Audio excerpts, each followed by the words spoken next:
Good morning, welcome back. Today is July 31st, and we're here again on the flower bestrewn deck to talk a little bit about what happened on this date before we get back into talking about Luke. Today we're in Luke 23. Well, first of all, it was on this date in 1620 that the Pilgrims, that would be the English separatists, left the Netherlands to travel to England to get on toward the United States, or what was then called British North America. The colonies, whatever they called it at the time. But they would land and then live for a while and then have a big dinner, and we call it Thanksgiving. But it was on this date in 1620 that they left the Netherlands. In 1777, the Marquis de Lafayette was made a major general in the Continental Army. Now that in and of itself isn't interesting, except for the fact that the Marquis de Lafayette was 19 years old at the time. Now, one of the reasons this happened was because the Americans, the British North American colonists, were really trying to get French help in the war, and they figured that anything they could do to, gain favor with the French was worth trying. And so Lafayette turned out to be a great choice, but he certainly had a long career, long after the American Revolutionary War. But that took place on this date in 1777. In 1786, the poet Robert Burns published his book, Poems Chiefly in the Scottish Dialect. Okay, and this was a series of poems written, again, chiefly in the Scottish dialect. Now, I know many of you are thinking, why do I care about this? Well, because there are at least two poems in there that many of you have heard lines from. The first one is a poem called To a Mouse. And that's where the phrase, the best laid schemes of mice and men often go astray, that is from that poem, To a Mouse. Although I think in the Scottish dialect, it's a best laid schemes aft gang agley. But the normal translation is best laid schemes of mice and men often go astray. And then the other one is a poem called To a Louse. So the first one is To a Mouse, and the second one is To a Louse. It's a poem he wrote, and he says there that it was based on being in church, sitting behind a woman, seeing a bug on her hat. And so he writes this poem To a Louse, and in that particular poem, the phrase or the line is, "Oh, would some power the gift he give us to see ourselves as others see us." And so both of those lines came from Robert Burns' poem, published on this date in 1786. In 1901, Abraham Kuyper becomes the Premier of the Netherlands, the Prime Minister, as it were, of Holland. This is significant to us, having just been to Amsterdam, where we talked a lot about Kuyper, and he was a great evangelical leader. One of his great sayings was the Mine Declaration, and that is where he talked about the idea that there is not a square inch of the planet that Jesus does not claim mine. Interesting guy. Maybe I'll talk about him in some other context later. But it was on this date that he became the Premier of the Netherlands. Today is Black Tot Day in England. Black Tot Day celebrates, I guess, the day in 1970 when the British Royal Navy ceased giving a daily allotment of rum to its sailors. Now, this is something that had taken place every day in the British Navy since 1740. So it was on this date, 1970, that the British sailors, members of Her Majesty's Navy, stopped getting a daily dose of rum. Today is Ted Cassidy's birthday. He was born on this date in 1922. Although you may not know who Ted Cassidy is, you may remember him from his role as Lurch in the TV show The Addams Family. So happy birthday to Ted Cassidy.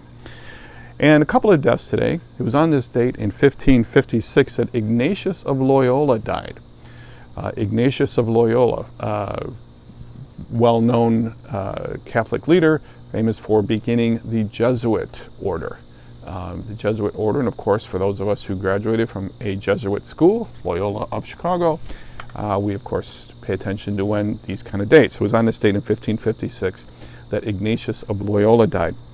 And 10 years later, it was on this date that Bartholomew de las Casas died. Bartolome de las Casas, who wrote this book, which is called A Short Account of the Destruction of the Indies. And what de las Casas does is he's the first contemporary critic of the Spanish colonial method. And the Spanish colonial method was basically to seek and destroy anything and everything they could and take all the gold. And it's a fairly lurid account written a few years earlier, mid-16th century. Like I said, it was the first contemporary critique of the Spanish approach to colonization. And most of your anti-colonial approaches and literature starts with de las Casas. But he died on this date in 1566. Okay. Well, with that, let's get back to talking about Luke. We're in Luke 23 today, winding down the book, and let's get to it. Good morning, welcome back. Today we're talking about Luke chapter 23, the penultimate chapter of the book of Luke. Of course, then we're going to just roll right into Acts. But again, today we're going to be talking about the crucifixion, the trial and the crucifixion of Jesus. How it all came to be, and then leading up to the resurrection. So last week we left with Jesus being brought before Pilate and Herod. Okay, and we talked at verse 22:66. It says, at daybreak, the council of the elders of the people, the chief priests and the teachers of the law met together, and Jesus was led before them. And so Jesus has this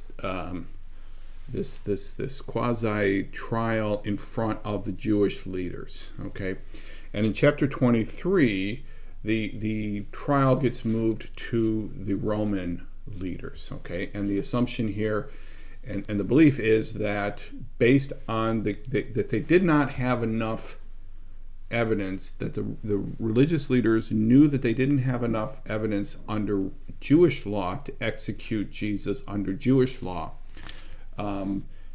But they thought they had enough evidence under Roman law to get him to be executed that way. Now, this may be because, going back to my theory, again, I believe I talked about it last week, but I have a theory. If I didn't, let me just tell you about this. This is my theory about this whole week, and that is about the role of Judas. And that it's my opinion that Judas was, at least in the mind of the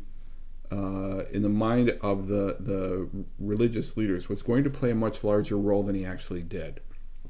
That he was the one that was supposed to be their star witness. That he was the one that was supposed to say, "Oh yeah, Jesus said this, Jesus said that." Judas, on the other hand, again, this is speculation. This is just my opinion.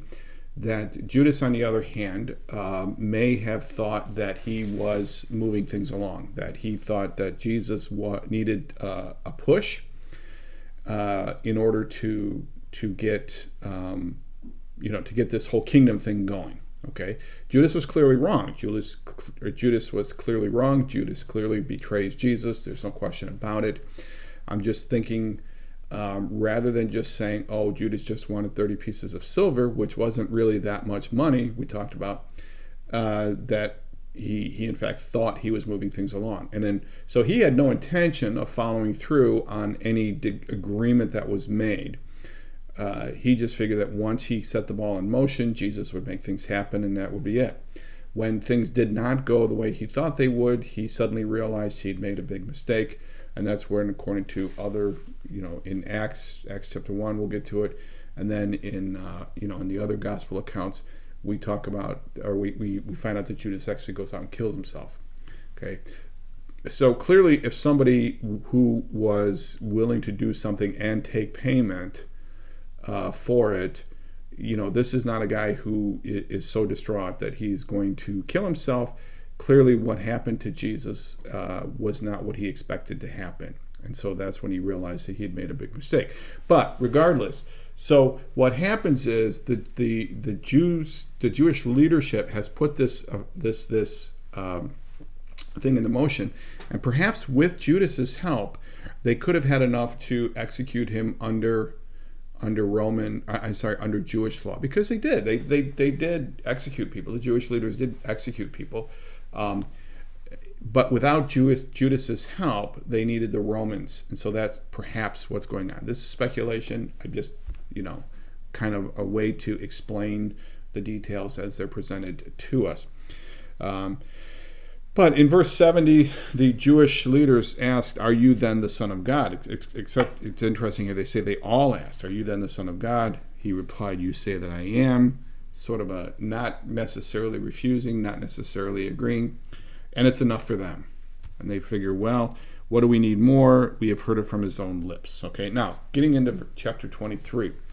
Then the whole assembly, and the whole assembly, that is those that are part of this morning meeting, this morning tribunal, this morning trial, whatever you want to call it, whatever the point of that is, whatever this group is, they all get up and say, we're going to go to Pilate. So they rose and led him off to Pilate. Pilate, who was like the Roman governor.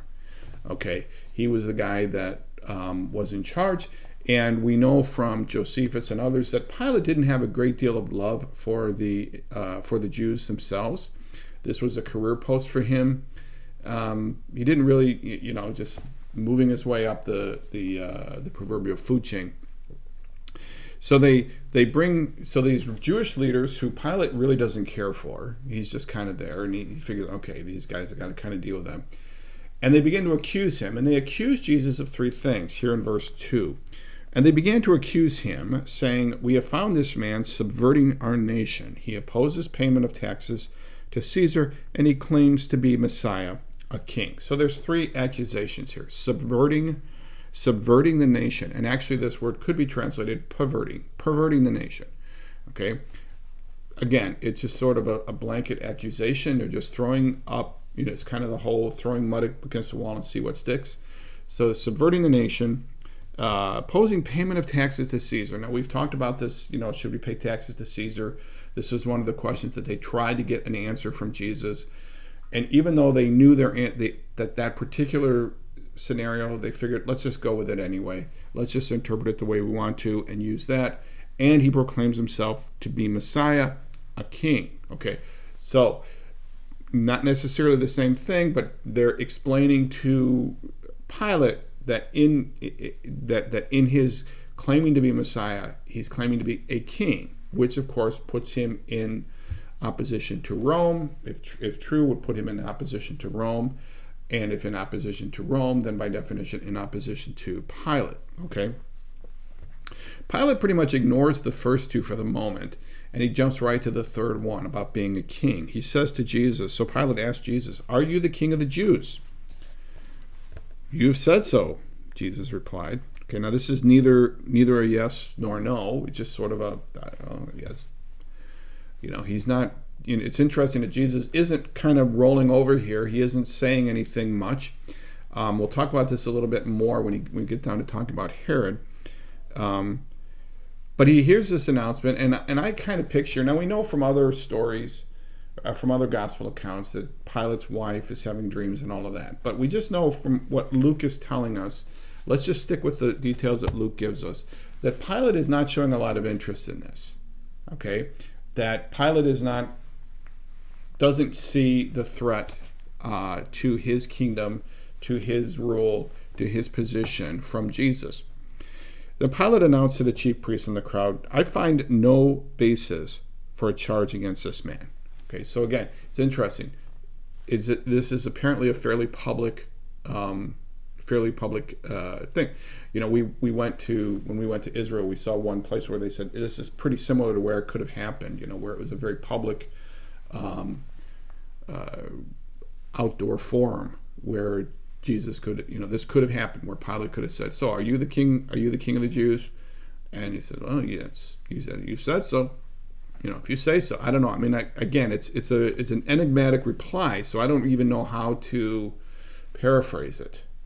But it's enough that the Jewish leaders think, well, there you go, But Pilate doesn't see the threat, so he said, "I find no basis for a charge against this man." But they insisted. He stirs up the people all over Judea by his teaching. He starts in Galilee and he has come all the way here. Okay? So it's like, guy, he's all over the place. Don't just look at what's happening here. They're trying to bring in, oh, he's much bigger outside of Jerusalem. He's much more of a threat out there. We're just kind of seeing the tip of the iceberg here. So don't discount it based on this one little moment. There's people all over the nation that are following it. Pilate, on the other hand, hears something completely different. He says, on hearing this, Pilate asked if the man was a Galilean. So again, he ignores the question about the stirring up. All he hears is that Jesus is from Galilee. When he learned that Jesus was under Herod's jurisdiction, he sent him to Herod, who was also in Jerusalem at that time. Now, Herod is another one of these Roman leaders. And again, I don't want to get into the whole different Herod being a king and Pilate being a governor or a prefect or all of that different. Herod basically was, his territory was the northern part of Israel, like what we would call Israel, northern Israel, Syria, Lebanon, up that area. And of course, Galilee is part of northern Israel. It's around the Sea of Galilee. Okay. And so Herod is in town, no doubt, for Passover. So he's in town. Pilate knows it, and he says, "Oh, great! I can offload this problem to Herod." Now, Pilate is sending it to Herod, thinking this is going to, Herod's going to take care of my problem for me. Apparently, he sent him to Herod, who was also in Jerusalem at this time. When Herod saw Jesus, verse 8, he was greatly pleased because for a long time he had been wanting to see him. Okay? And we know that. If you remember back when we talked about in Luke chapter 9, in Luke, I'm going to get to this verse here real quick. In Luke chapter 9, just after the feeding of the Jesus sends out the 12, and just before the feeding of the 5,000, we heard, now Herod the Tetrarch heard about all that was going on, and he was perplexed because some were saying that John had been raised from the dead. Others said Elijah had appeared. But Herod said, I beheaded John. Who then is this that I hear such things about? And he tried to see him. So we know that from Luke chapter 9. Also in Luke chapter 13, I believe it is. In Luke chapter, let me just double check my notes here. Yeah, in Luke chapter 13, we have the story about where some Pharisees say, Herod is trying to kill you. And we had a discussion about whether that was legitimate or not. It was my opinion, and it still is, that it wasn't, that the Pharisees were just trying to get rid of him, and they just used Herod as an excuse. Kind of like if you're in a situation where you don't like what somebody is doing, and you know that you don't have the authority to tell him or her not to do that, so you suggest, I don't think the boss is going to like that, in the hopes that that's enough. And so that's what they were trying to do. And Herod and Jesus in Luke chapter 13 isn't rising to the occasion either. Though we do know that Herod was interested in seeing Jesus, and we find out why here as we continue on.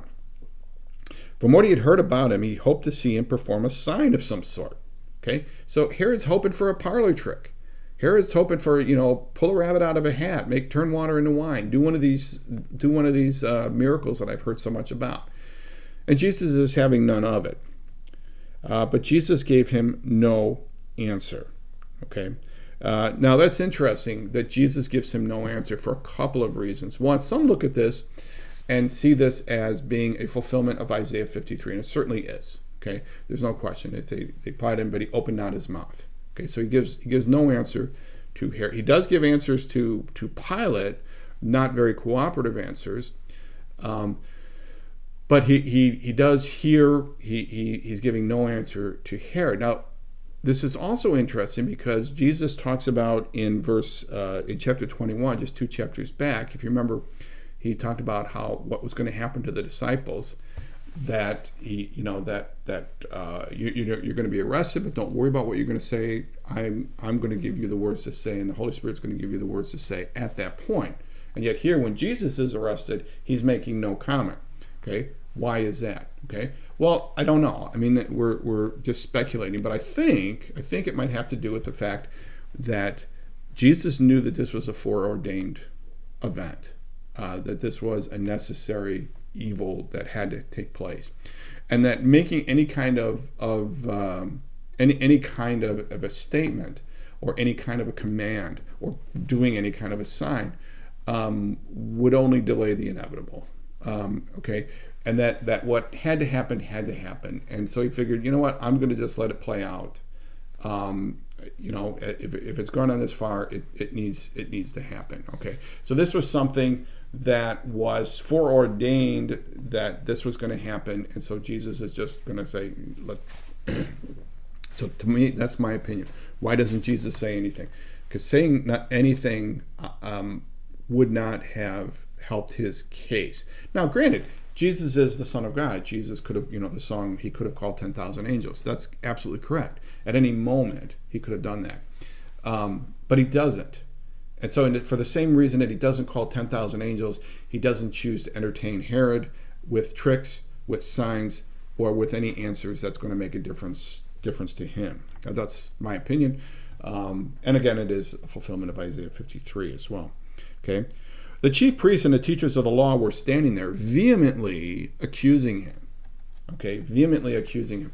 Okay, so apparently when Pilate sends Jesus to Herod, the chief priest, this accusation team, this hit squad, so to speak, follows along with to make sure that that he understands what the situation is. And it's just kind of interesting that they're vehemently accusing him, that they're just not letting out, and perhaps I think they might be in a situation where they say, you know what, we're committed, we're in. It's like we're all in for a penny, in for a pound, as the saying goes. So it's like they've got to do this. They can't back down, because if they back down, they're never going to recover. So that's my opinion as far as why they're vehemently accusing him at this point.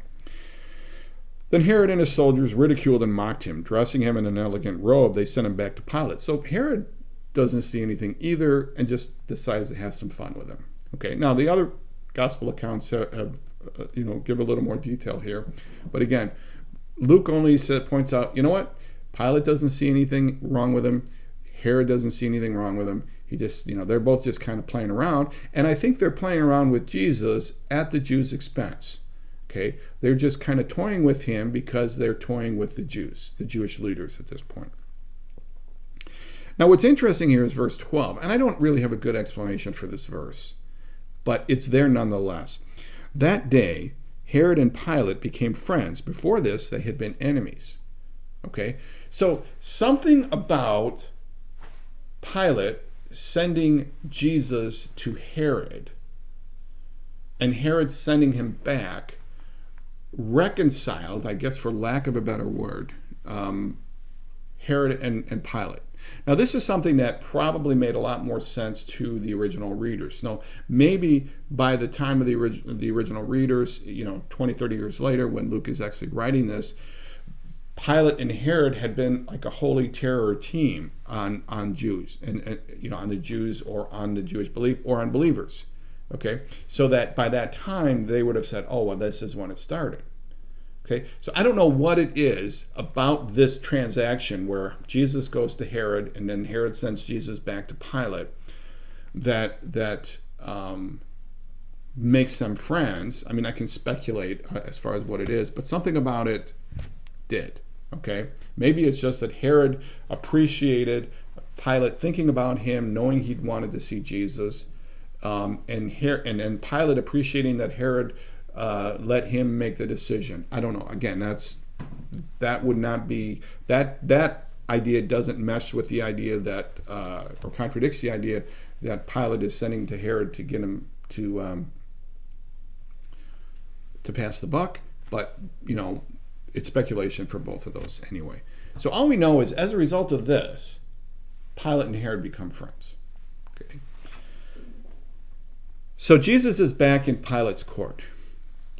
Pilate called together the chief priests, the rulers, and the people and said to them, "You brought me this man as one who was inciting the people to rebellion.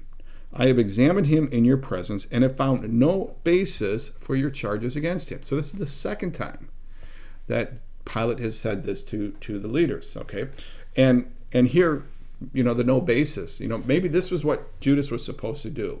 Okay. And the Pharisees and the leaders and this attack squad are desperate, and they just gotta double down. Okay. Neither has Herod, for he sent him back to us, as you can see. He has done nothing to deserve death. Okay, so Herod, this is the second time he said, listen, this is the second time I'm telling you this, and Herod is on my side in this, okay? And he's done nothing. So he says, so therefore I will punish him and then release him. Now what's interesting here is that, well, if he's not guilty, why are you going to punish him?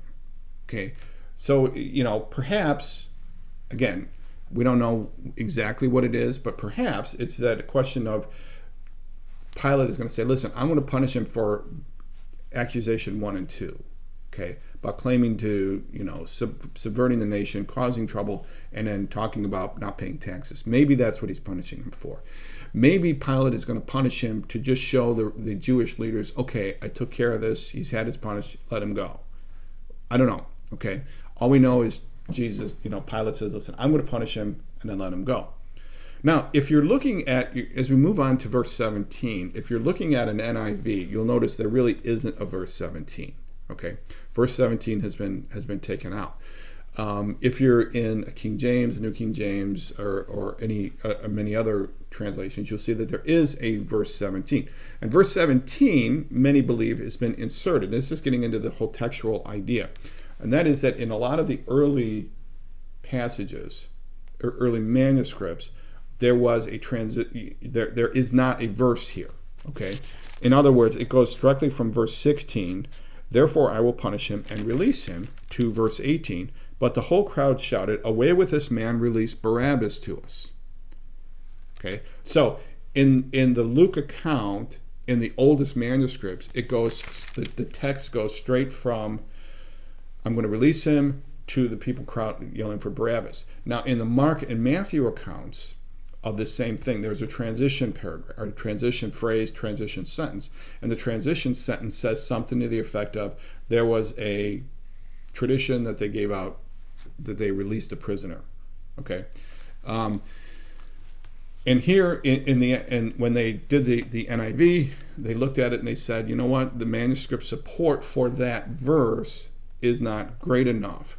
Okay, so they believe that somebody added it in later on. So at some point in the copying history of this particular text, the Luke account, somebody was looking at this saying, wow, that's a pretty abrupt change. We need to add a paragraph in there, a transition line, to go from I'm going to release him to release Barabbas. Okay, but it's not in the oldest manuscripts. And so that explains why in some of your Bibles you're not going to see a Luke 23:17. Okay, so we'll just leap to Luke 23:18, where we have this weird thing about Barabbas. But the whole crowd shouted, away with this man, release Barabbas to us. Barabbas had been thrown into prison for an insurrection in the city and for murder. Okay, wanting to release Jesus, Pilate appealed to them again, but they kept shouting, crucify him, crucify him. Now, interesting thought here, or discussion here about Barabbas. Now, Barabbas, the name means son of a father. Okay, bar, son, Abba, father, son of a father. And what's interesting, the contrast, son of a father versus the son of man versus the son of God. Okay, but so what do we know about Barabbas? We know next to nothing about him. Okay, all we know is what we have here in the text, and that is that he has been thrown into prison. So this is a Roman prison. He's been thrown into a Roman prison for an insurrection. Okay, so what does that mean? So Barabbas, in some way, mounted an insurrection against the Roman authorities. Okay, so an insurrection against the Roman authorities, it is not unreasonable to assume that he is a very pro-Israel, maybe a Zionist, maybe a nationalist, but the people would not see what he is doing as being a bad thing. Okay, and the murder that he's accused of is probably, again, speculation here, but I think it's a pretty fair one. It's probably in regard to or relating to what happened in the insurrection. Maybe he and his group attacked a government building and killed a guard. Something, again, not wild speculation, but again, there's no basis for what I'm thinking here, just other than a way to describe the facts. Okay, so Barabbas is truly a threat has shown that he is a threat to the Roman political leadership. Jesus is a threat to the Jewish political leadership. So the Roman leader, the Roman governor, Pilate, given a choice between releasing somebody who is a political threat to the Romans and a political threat to the Jews, he certainly is going to say, listen, you send a Jewish guy back. He's not a problem to me. This guy is. Okay? But apparently there's this practice of giving out or releasing a prisoner. Now that in and of itself, side note on this whole idea, okay, some have looked at this and said, well, there's no record of this, or there's little record of this other than what's in the text, other than what's in the gospel accounts. Okay, well, first of all, the gospel accounts are historical records, okay? Just take that for the moment, okay? But secondly, it's like, the fact that there isn't a political hit doesn't mean it didn't happen, or just because there isn't a newspaper article saying that this is what happened doesn't mean it didn't happen. And even to this day, I mean, you'll see that when there's a change in government, oftentimes in governments outside of the United States, that you'll see that one of the things that they'll do to gain favor is they'll release a bunch of prisoners, okay, especially when there are political prisoners involved. Okay, that the incoming government will release a bunch of prisoners. In the United States, it's a fairly traditional thing that in the last days of a presidency going out of office, that the president will go in and pardon a bunch of people. Okay, it's kind of interesting why this, traditionally, not always. We've had presidents who just pardon people left and right during their term in office, which I always thought was a far more transparent way of doing it than waiting until the last days of your presidency to suddenly throw out a bunch of pardons. But this is always big news, and it makes certain people happy when somebody is pardoned. Okay, so it's within the realm of political reality that a political system would use release of prisoners as a way to gain favor with the crowd. Okay, it's been done, it's being done, it's still being done. Okay, so but Pilate now has this obligation apparently to release a prisoner, and he thinks this Jesus is a great one to release. All right, but because the crowd has been worked up largely by, and we know this from other gospel accounts, that the Pharisees and the teachers of the law are walking and working the crowd. They're out there saying, hey, this guy's dangerous. This guy's, and it's Barabbas is the one you want back. Okay? And of course, Barabbas would appeal to the crowd because he's somebody who literally fought for us, whereas perhaps the religious leaders are saying, Jesus isn't going to fight for you. Jesus isn't going to do this for you. Barabbas did. We got to get Barabbas back. Okay? So the crowd is shouting to get Barabbas back, and Pilate's hands are kind of tied. For the third time, verse 22. He spoke to them, why? What crime has this man committed? I have found in him no grounds for the death penalty, therefore I will have him punished, and then release him. Again, same thing, he's just repeating his points. But, verse 23, but with loud shouts they insistently demanded that he be crucified, and their shouts prevailed. Okay, so in essence, what these guys are shouting to Pilate is, do your job. Do your job, do your job, do your job. Your job is we say this guy is a criminal, we say this guy should be crucified, do your job. Pilate recognizes the disconnect here, that this is a Jewish crime, at best he's a threat to the Jewish leaders, he's no threat to me, but the Jewish want me to do the killing, so all right, I'm going to do it. And he finally just gives in and says, all right. As much as he disliked the Jewish leaders, he realizes that he's got another borderline insurrection on his hands if he doesn't appease this particular crowd. So he says, all right, fine. I'm going to do what you got to do. He released the man who had been thrown into prison for insurrection and murder, the one they asked for, and surrendered Jesus to their will.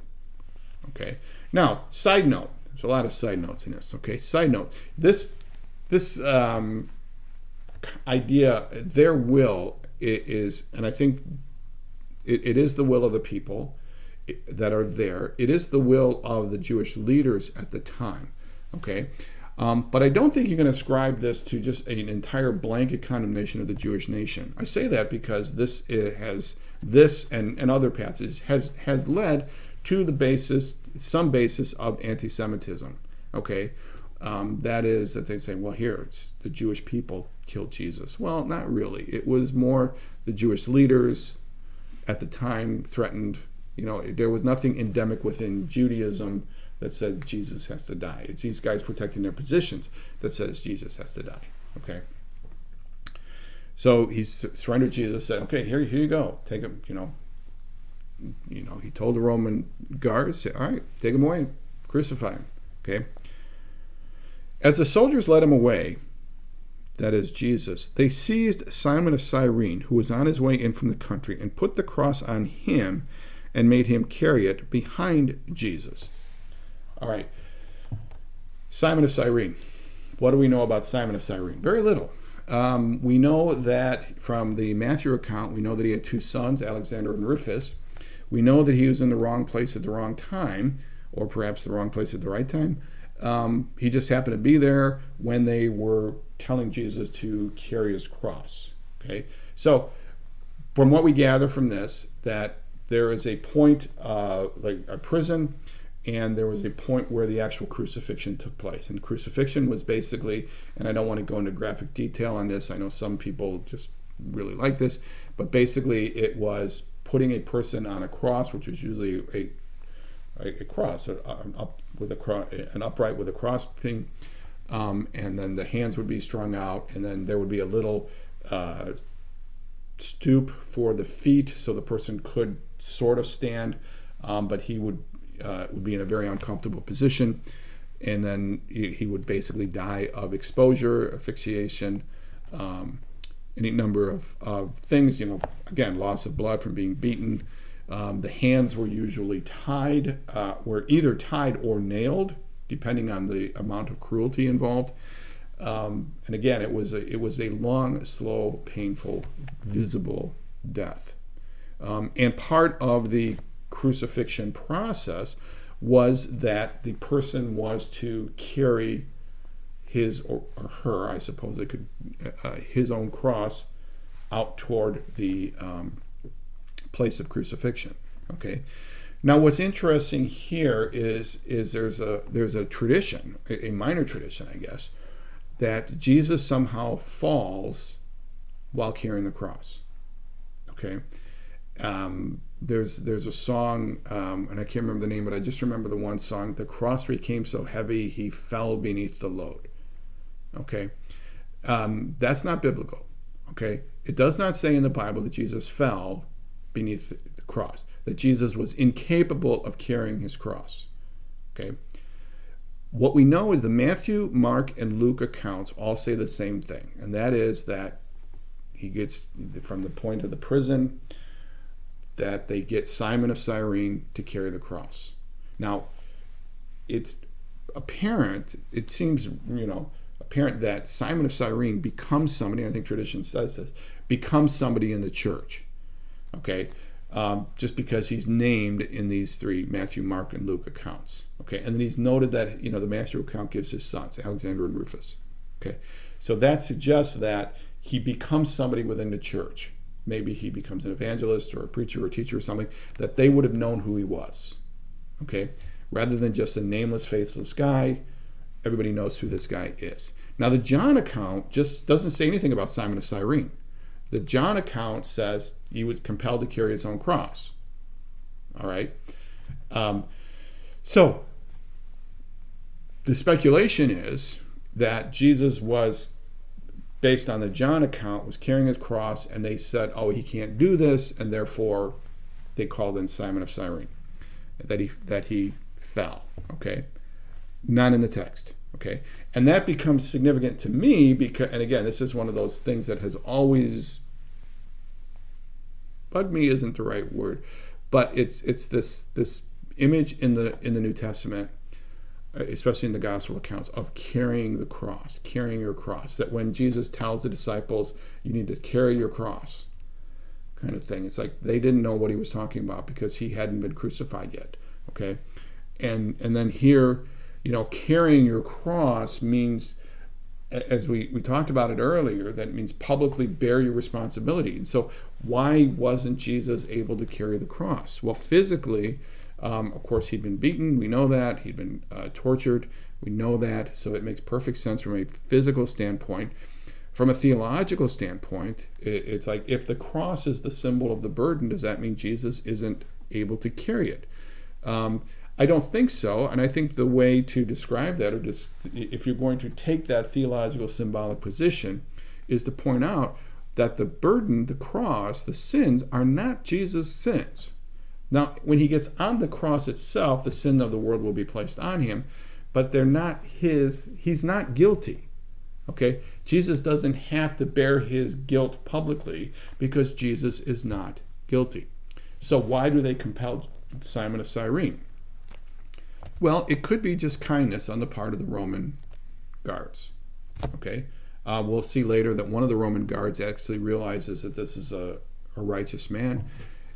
Not all Roman guards are evil. Not all Romans are bad. Not all Jewish leaders are bad, as we're going to find out. Okay? What we know from the text is that this guy Simon carries the cross to the point of crucifixion. That's what we know. Okay? And it doesn't, it doesn't change the centrality of the cross or anything. It just points out this is how the cross got from point A to point B. Simon of Cyrene carried it. Okay. So where am I? A large number of people followed him, including women who mourned and wailed for him. Okay. A large number of people followed. Well, you've got the women, maybe the same women from chapter 8, Mary, the Marys, perhaps some of the disciples, perhaps witnesses. And then the other thing is that this is just a big public event. Okay? Crucifixions were a big public event, a big public executions. And for a long time in the U.S., executions were a big deal. I mean, there's a whole subgenre in the colonial and going into the 16th, 17th, 18th century of execution sermons, where preachers would preach a sermon to a person on the day of his or her execution, and in that they would preach out, explain what the person had done wrong, and that they could confess their sins and all of that. That was a whole subgenre of preaching types in that day, but it was a big public event. People would come out. It was entertainment, for lack of a better word. So maybe it's just people wanting to see the show. Okay, and they're figuring, you're getting closer to Passover, so this has got to be a big one. So hey, there's going to be a crucifixion. Let's go watch, kind of. So you've got a huge crowd. Amongst them are these women who are attached to Jesus, who are sad about what's going on, who are crying and distraught. And Jesus turns to them and says, "Daughters of Jerusalem, do not weep for me. Weep for yourselves and for your children, for the time will come when you will say, 'Blessed are the childless women, the wombs that never bore, and the breasts that never nursed.' Then they will say to the mountains, 'Fall on us,' and to the hills, 'Cover us.'" Now he's quoting a passage there from Hosea chapter 10. But Jesus turns to the women and say, "This isn't a sad moment. This isn't a sad time." Now Jesus, of course, knows what's going to happen. Ultimately, he knows the long-term thing. Jesus says, "This isn't a sad moment. A sad moment is going to be later, like when he was talking about with the sermon on the, not the sermon on the plain, when it was the Olivet Discourse in Luke 22, or I'm sorry, earlier in Luke when he talks about what's going to happen, one's going to be taken, one's going to be left. That's going to be a sad moment. That's when you need to cry. That's when you need to be sad. Okay? And I just think that's really, Jesus is just comforting, saying, this is not a sad moment. You think it is, but it's not. Okay? Now that's easy for him to say. I don't think they just all said, "Oh, okay, well, we'll stop crying then." I don't think that really worked. But here it's a moment that Jesus says, this isn't a sad moment, and it's hard to see, because it's a sad moment. Okay. They will say to the mountains, "Fall on us," and to the hills, "Cover us." For if the people do these things when the tree is green, what will happen when it is dry? Okay. So, and I think it's like, that's a kind of a tricky, difficult statement. If they're going to do this now, basically, for if the people do these things when the tree is green, meaning if so there's two ways to look at this. So say, well, if the religious leaders can do this to me now, when my movement is small, imagine what they're going to do when the movement is big. Okay, and we'll see that going into the book of Acts when the persecution starts enlarging. Okay, at this point, there doesn't seem to be any interest in any persecution or arresting of any of his followers. They just want to get Jesus out of the way. Okay, but later it's going to get worse, and I think that's probably the right way. Now, another way to look at it is the weeping now. Imagine how much you're going to weep later. I don't think that one really is as tight or is as well connected with the rest of the text. Okay. Verse 32, we begin the story of the other two disciples. The other two men who were crucified. Now, I theorize, and this is my opinion, that these two men were in league with Barabbas. I just think that this was going to be a grand day for Pilate and the Roman leaders, that they were going to kill the ringleader Barabbas and two of his henchmen, that these three were going to be crucified together. Okay, that's my opinion. I could be completely wrong, but it says two other men, both criminals, were also led out with him to be executed. Now, of course, this is going back where the prophecy said he was going to be numbered with the outlaws kind of thing, or with criminals. When they came to the place called the Skull, they crucified him there, along with the criminals, one on his right, the other on his left. Okay, so, side note, he was, Golgotha, Calvary is the Latin, Golgotha is Aramaic, place of the skull is English, of course. And it was said that he was crucified there. Now, one of the things about the way it's phrased is this was a public crucifixion. This was a public execution. So we have this picture largely because of songs like "On a Hill Far Away Stood an Old Rugged Cross." It wasn't on a hill far away. Okay, it was at the hill, but it wasn't necessarily on the hill. In fact, it was probably right next to the road where people could easily get to it, because these executions were meant to be public. They were meant to be seen. They were meant to be a visible reminder of who's in charge. Okay, so it wouldn't make sense for the Roman leaders who were trying to make a point with these executions to put them somewhere that was difficult to get to. Okay, they wanted it to be close. They wanted to be up front. So it was, when it says it was at at the place of the skull, it was at the place. It wasn't on the hill. Okay, now it is conceivable that it was on the hill. It just wouldn't make sense with the rest of the story. So I know I'm talking about this great song, "On a Hill Far Away." It would be better if it was at a hill far away stood an old rugged cross, and it was not far away. At a hill not so far away stood an old rugged cross. That would be a better way, more accurate to me, way to put that particular song. But these two start having a conversation, okay, which is odd that these guys are having this conversation in this moment. But, I'm sorry, wait, verse 34, I got to get to this. "Father, forgive them, for they do not know what they are doing." Okay, now this is interesting, this statement. And this is another statement that has always intrigued me, where Jesus says, "Father, forgive them, for they don't know what they're doing." Forgive them, in the King James, for they know not what they do. Okay, couple of thoughts about this particular phrase. First of all, the "them," forgive them, is vague. Okay, is he talking about the Roman? Is he talking about the soldiers who are picking him up and putting him on the cross and nailing him in?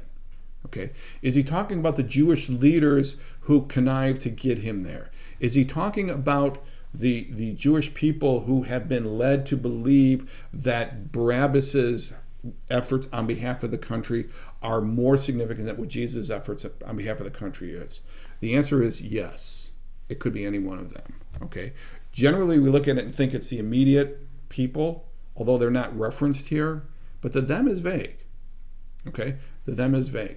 And I don't want to get too much more into that part, because this idea about the ignorance of the people doing this is going to come up again several times in the book of Acts. Okay, and so we're going to keep coming back to this point as we go back. The other thing is looking at the nature of forgiveness. It's interesting to note that Jesus is asking forgiveness for these individuals. Okay? He's not granting it. Now, if you remember going back to Luke chapter 5, Jesus had no problem with, remember this is where the man comes through the roof on the mat, and he says, your sins are forgiven. Okay? He doesn't say to these, he's not speaking to these individuals and saying, your sins are forgiven. He's saying, Father, forgive them, for they know not what they do. Okay? He's asking for forgiveness. He's not necessarily granting forgiveness. Now, this may, and I will grant you 100%, this may be a distinction without a difference. Okay? But I just find it interesting to see that that's going on. Because there is a question about, to what extent are these guys forgiven? I mean, if they did this obviously heinous thing, obviously wrong thing, they killed an innocent man, they executed an innocent man, are they in fact forgiven?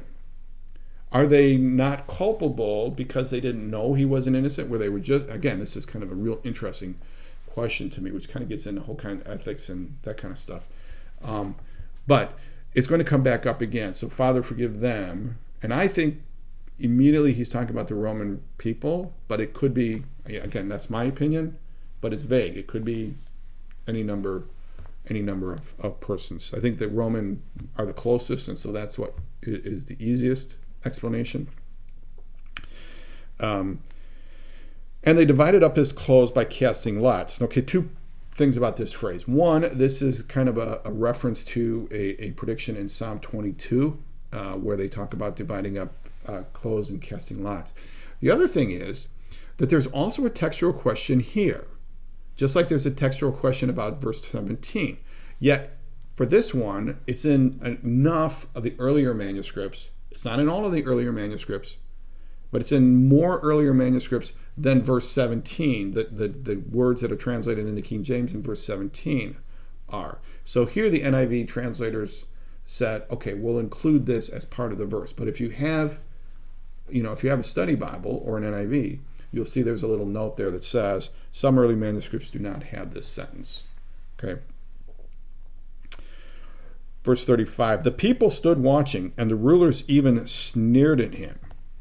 Okay, this is kind of interesting. Now, is this the one? So again, is Jesus forgiving these guys? No, I don't think so.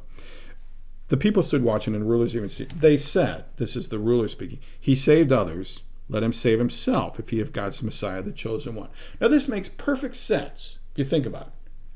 This makes perfect sense. If he is in fact the Messiah, if he is in fact the Son of God, certainly he could come down and he could have called 10,000 angels. Again, we sing this song.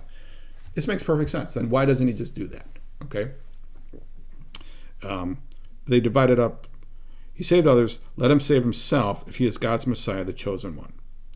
The soldiers also came up and mocked him. They offered him some wine in wine vinegar and said, if you are the king of the Jews, save yourself. Okay. Now, these to me are the ones that he's asking for forgiveness for. Okay. All right. We're getting on in time, so I'm going to call it at this point. Okay. But it says the soldiers came up and mocked him. They offered him. We'll pick up again at verse 36 next week, and we'll finish out this particular session. Again, Jesus is being crucified. Jesus is